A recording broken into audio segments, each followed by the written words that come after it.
दोस्तों आपके पास पैसे भी हैं, आपके पास फैमिली सपोर्ट भी है, मतलब आपके फैमिली का सपोर्ट भी आपके ऊपर बढ़िया है और आपके पास टाइम भी है।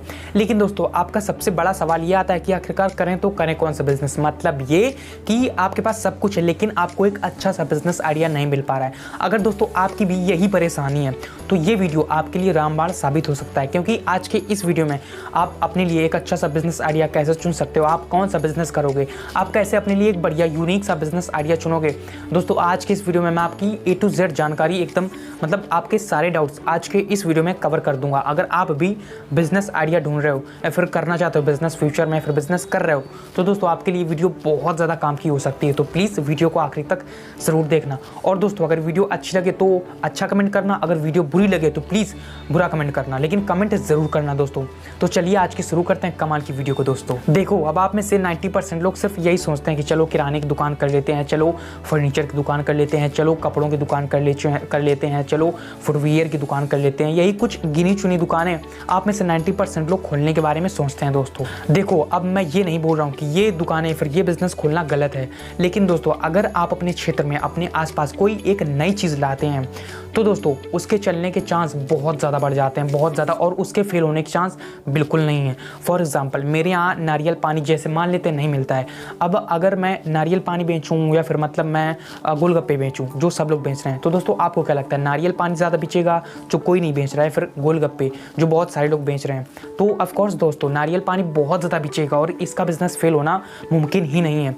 तो मेरे कहने का मतलब ये कि दोस्तों अगर आप अपने क्षेत्र में नई चीज़ लाते हैं, नया प्रोडक्ट लाते हैं, तो दोस्तों आपका वो बिजनेस या फिर वो प्रोडक्ट फेल होना बिल्कुल मतलब पॉसिबल ही नहीं है, फेल ही नहीं हो सकता दोस्तों आपका बिजनेस, अगर आप एक नया प्रोडक्ट, नया सामान, नया सर्विस लाते हैं अपने एरिया में। दोस्तों देखो दोस्तों, आपके एरिया में नया प्रोडक्ट कुछ भी हो सकता है, लेकिन मैं यहाँ पर खाने पीने की सामान या फिर खाने पीने के प्रोडक्ट का एग्जाम्पल दे करके आपको पूरी वीडियो में समझाऊंगा, बताऊंगा। तो दोस्तों सबसे पहले मैं आपसे एक क्वेश्चन पूछता हूँ, आपके यहाँ बड़ा पाव, पाव भाजी, पिज्जा, बर्गर, क्या ये चीज़ें आसानी से मिल जाती हैं जहाँ आप रहते हैं? आपके थोड़ी बहुत दूर पर ये चीज़ें मिल जाती हैं आपको आसानी से? देखो दोस्तों, अब आप में से काफ़ी सारे लोगों का आंसर होगा हाँ सोनू ये तो चीज़ें हमारे यहाँ आसानी से मिल जाती हैं, लेकिन आप में से काफ़ी सारे लोगों का ये भी क्वेश्चन होगा कि सोनू भाई हमारे यहाँ ये चीज़ें नहीं मिलती हैं, मतलब बड़ा पाव हो गया, पाव भाजी हो गया, पिज्जा हो गया, बर्गर हो गया, ये हमारे यहाँ चीज़ें नहीं मिलती हैं। तो दोस्तों थोड़ी देर के लिए मान लेते हैं आपके यहाँ ये चीज़ें नहीं मिलती हैं, मतलब बड़ा पाव, पाव भाजी, पिज्जा, बर्गर, ये चीज़ें आपके यहाँ नहीं मिलती हैं।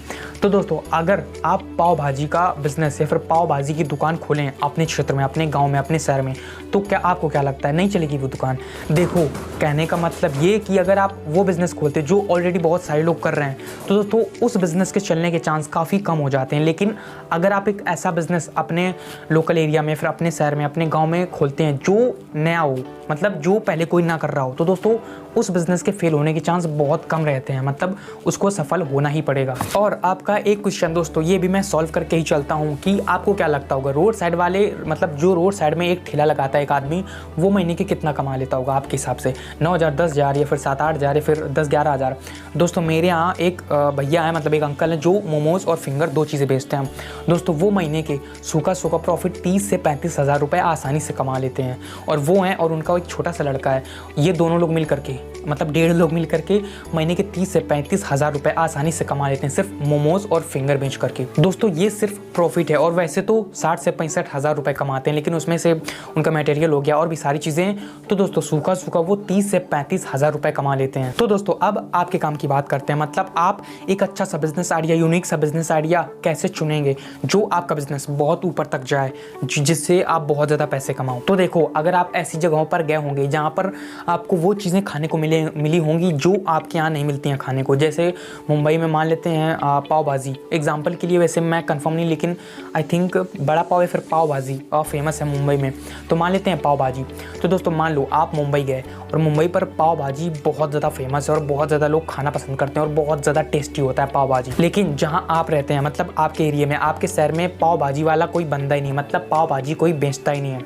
तो दोस्तों आपको क्या लगता है ये कि अगर आप अपने शहर में, अपने गांव में पाव भाजी बेचेंगे तो आपका पाव भाजी बिजनेस नहीं चलेगा दोस्तों, बहुत ज़्यादा दबा करके चलेगा। और चाट, चाउमीन और गोलगप्पे, इनसे डबल ट्रिपल, मतलब बहुत ज़्यादा, इनसे कई गुना ज़्यादा स्पीड आपका पाव भाजी का बिजनेस पकड़ेगा। क्योंकि दोस्तों आप अपने आके लोगों को एक नया टेस्ट दे रहे हो, एक नई चीज़ दे रहे हो, जिससे लोग, अगर आपका टेस्ट अच्छा हुआ, साफ़ सफाई अच्छी हुई और मस्त हुआ सब कुछ, तो दोस्तों आपका बिजनेस फेल होने के चांस बिल्कुल कम है, मतलब ना के बराबर। आपका बिजनेस चलेगा, आपका धंधा स्पीड, बहुत ज़्यादा स्पीड पकड़ेगा। देखो अब आपके दिमाग में ये ज़रूर चल रहा होगा कि सोनू, जैसे मुंबई है, मुंबई में 60 रुपये का एक पाव भाजी मिलता है, तो क्या हम भी अपने यहाँ 60 रुपये का बेचें?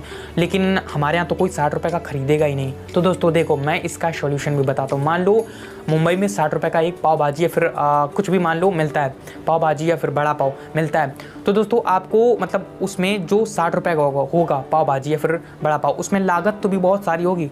तो दोस्तों अगर आप अपने यहाँ, अपने एरिया में, अपने गाँव में, अपने शहर में बेचेंगे तो बस थोड़ी सी लागत कम करके पैसे भी थोड़ी कम कर देना। वहाँ पर अगर 60 का है तो अपने आप 30 रुपये का बेचना।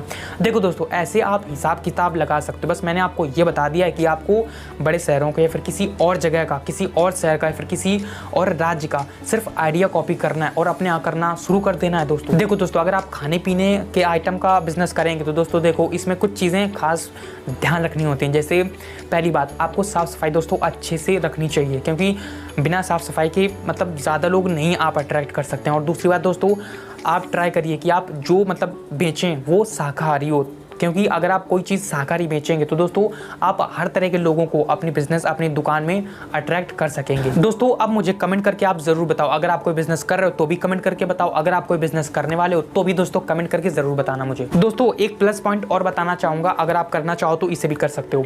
वो ये है कि दोस्तों अगर आपको लगता है कि भारत में बहुत सारी चीज़ें मतलब नई नहीं है, तो दोस्तों आप दूसरे देशों के प्रोडक्ट, खाने पीने के प्रोडक्ट भी कॉपी कर सकते हो। मुझे उम्मीद है कि आप लोग एक सक्सेसफुल बिजनेसमैन बनोगे। दोस्तों अगर आपको वीडियो पसंद आया तो प्लीज़ वीडियो में कमेंट करके ज़रूर बताना आपको वीडियो कैसा लगा, और अगर आपका कोई क्वेश्चन है तो भी दोस्तों कमेंट करना। और मिलते हैं किसी और वीडियो में, तब तक के लिए जय हिंद दोस्तों।